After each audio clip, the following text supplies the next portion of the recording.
ઈસુદાન ગઢવીએ ભાજપ પર કર્યા આકરા પ્રહાર। વિસાવદરની જનતા ભાજપને હરાવીને આમ આદમી પાર્ટીને જીતાડશે। ભાજપની તાનાશાહી સામે લડી શકે તેવી તાકાત ફક્ત આપમાં જ છે।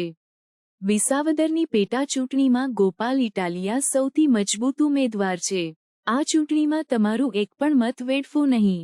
વિસાવદરના ખેડૂતો અને જનતા પોતાનું અપમાન સહન નહીં કરે। ગુજરાતની જનતા માટે કોઈ લડી શકે, કોઈ મજબૂતાઈથી ભાજપને હરાવી શકે અને ભાજપની એક એક તાનાશાહી સામે લડી શકે તો એ ગુજરાતમાં આમ આદમી પાર્ટી છે।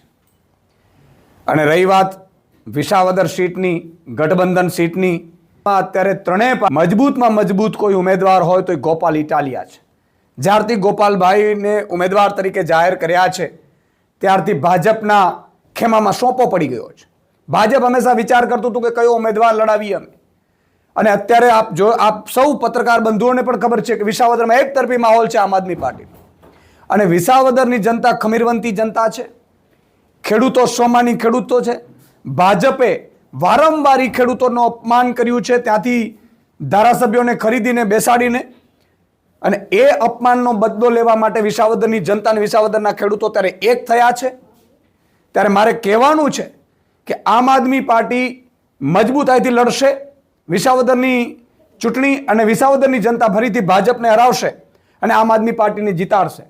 રહી વાત ગઠબંધનની, તો ગઠબંધનમાં જે પાર્ટીએ જે પોતે કોંગ્રેસે પોતે નિર્ણય લીધો છે એ પોતાનો નિર્ણય હોઈ શકે છે, પરંતુ વિસાવદરની જનતા અને ગુજરાતની જનતા એ બહુ ક્લિયર મગજથી ચાલનારી જનતા છે।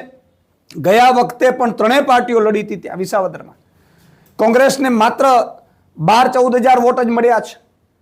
બાકી વિસાવદરની જનતાએ આમ આદમી પાર્ટીને મત આપીને ભાજપને હરાવ્યું છે। વિસાવદરની જનતા બહુ ક્લિયર છે કે વિસાવદરમાં જે ખેડૂતોના મુદ્દા છે, રોડ રસ્તાના મુદ્દાઓ છે, અને તમે વિચાર કરો આમ આદમી પાર્ટીને ઉમેદવાર ડિક્લેર કરતાની સાથે ત્યાં મુખ્યમંત્રી લેવલના વ્યક્તિઓએ રોડ રસ્તાના કામો અત્યારથી ચાલુ કરી દેવા પડે। આમ આદમી પાર્ટીની તાકાત છે, અને અમને પૂરો વિશ્વાસ છે કે આમ આદમી પાર્ટી મજબૂતાઈથી ત્યાં ઉમેદવાર ઉતાર્યો છે, ને વિસાવદરની જનતા ભાજપને હરાવીને આમ આદમીને જીતાડશે। મારે કોંગ્રેસના મિત્રોએ જે વાત કરી છે એને લઈને ટિપ્પણી કરવી છે કે ગઠબંધનને લઈને એમણે જે વાત કરી છે, તો ગયા વખતે પણ 2022ની ચૂંટણીમાં પણ આમ આદમી પાર્ટીએ 14% મત ઓવરઓલ અને આદિવાસી અને સૌરાષ્ટ્ર વિસ્તારમાં 25% મત મેળવ્યા છે। એટલે એ વાત બધાએ ભૂલી જવી જોઈએ કે ગુજરાતમાં ત્રીજો પાર્ટી એક જ પાર્ટી હવે છે ગુજરાતમાં જે મજબૂતાઈથી લડી શકે છે ભાજપની સામે, ને ભાજપની અજગર જેવી બરડાને તાનાશાહીથી ગુજરાતની જનતાને છોડાવી શકે છે, તો એ આમ આદમી પાર્ટી છે। આમ આદમી પાર્ટી વિસાવદરની જનતાને કહેવા માંગે છે, હું અપીલ કરું છું વિસાવદરની જનતાને કે એક પણ મત તમારો વેડફતા નહીં। આ કોનો નિર્ણય છે મને ખબર નથી, અમે સાંભળ્યું છે રાહુલ ગાંધીજીએ કહ્યું હતું કે ભાઈ ઘણા નેતાઓ કોંગ્રેસના એવા છે કે જે ભાજપની બી વિકલ્પ તરીકે કામ કરે છે। એમનો છે કે કોનો નિર્ણય છે ખબર નથી, પરંતુ એક વાત બહુ ક્લિયર છે, ગુજરાતની જનતા એ મન બનાવીને બેઠી છે, વિસાવદરની જનતા મન બનાવીને બેઠી છે કે કોઈ પણ રીતે ભાજપને હરાવો, ભાજપની તાનાશાહીને ખતમ કરો। 30 વર્ષથી ભાજપની જે તાનાશાહી છે, અજગર જેવો ભરડો છે, અને એ ભરડામાં અત્યાર સુધી કોંગ્રેસ લડતી જ હતી ને, ક્યાં નહોતી લડતી? અને કોંગ્રેસે પેટા ચૂંટણીઓમાં પણ 5માં આમ આદમી પાર્ટીએ એમને ટેકો આપ્યો હતો, તોય કોંગ્રેસ તો જીતી નથી શકી। કોંગ્રેસ જીતી શકત તો અમે કહીએ છીએ કે ભાઈ કોઈ પણ ગુજરાતની જનતાને હરાવો તમે, પણ નહીં હરાવી શક્યા। તમે પેટા ચૂંટણીઓ, તમે વાવની ચૂંટણી પણ હારી ગયા છો, એ ના ભૂલવું જોઈએ। ત્યારે વિસાવદરની જનતાએ પસંદ કરેલો ઉમેદવાર જે ભાજપની તાનાશાહી સામે ન ડરે કે ન ઝૂકે એવો વ્યક્તિ જ્યારે મજબૂતાઈથી અત્યારે પ્રચાર કરી રહ્યો છે, ત્યારે મારે ત્યાંના સૌ વિસાવદરના એક એક કાર્યકર્તાને, એ તમામ પાર્ટીના કાર્યકર્તાઓ, તમામ ખેડૂતોને વિનંતી છે કે એક એક મત તમે ભાજપને હરાવવા માટે આપજો।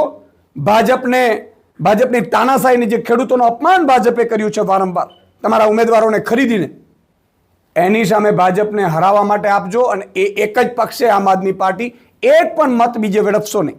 આજે વિસાવદરની જનતાની પણ પરીક્ષા છે, મારી અપીલ છે ખેડૂતોને વિસાવદરની જનતાને કે આ લોકો ષડયંત્ર કરી રહ્યા છે ગોપાલ ઇટાલિયાને આમ આદમી પાર્ટીને હરાવવા માટે.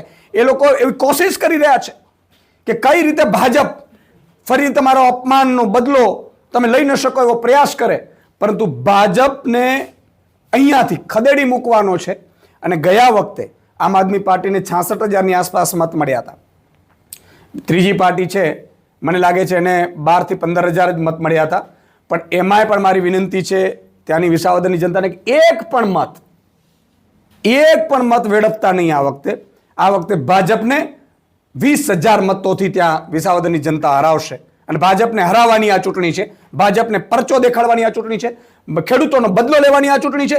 અને ભાજપ વારંવાર વિસાવદરની જનતાનો ખેડૂતોનો અપમાન કરે છે એનો બદલો લેવાની આ ચૂંટણી છે. અને આખા ગુજરાતના ખેડૂતોને મારી વિનંતી છે, ગુજરાતના ખેડૂતોને અપીલ છે, સૌરાષ્ટ્ર આખું, ઉત્તર ગુજરાત, દક્ષિણ ગુજરાત, કે તમામ ખેડૂતો પોતે વિસાવદર પહોંચે અને ભાજપને હરાવવા માટે તૈયાર થાય અને ગોપાલ ઇટાલિયાને જીતાડે. અને ગોપાલ ઇટાલિયા મજબૂતાઈથી ખેડૂતોનો અવાજ ન બને એ માટે ષડયંત્ર ભાજપે કર્યું છે. કટક ઉતારશે, આ બધા ખેલ કરશે ભાજપ. પણ એક જ વિનંતી છે કે વિધાનસભામાં આવા મજબૂત લીડરને ઉતારો. ખેડૂતોનો અવાજ બનશે, તમામ કર્મચારીઓનો અવાજ બનશે અને તમામ નાગરિકોનો અવાજ બનશે. વિસાવદરની જનતા માટે તો સોનેરો સૂરજ છે કે આવા મજબૂત નેતા વિસાવદરને ધારાસભ્ય તરીકે મળવાના છે.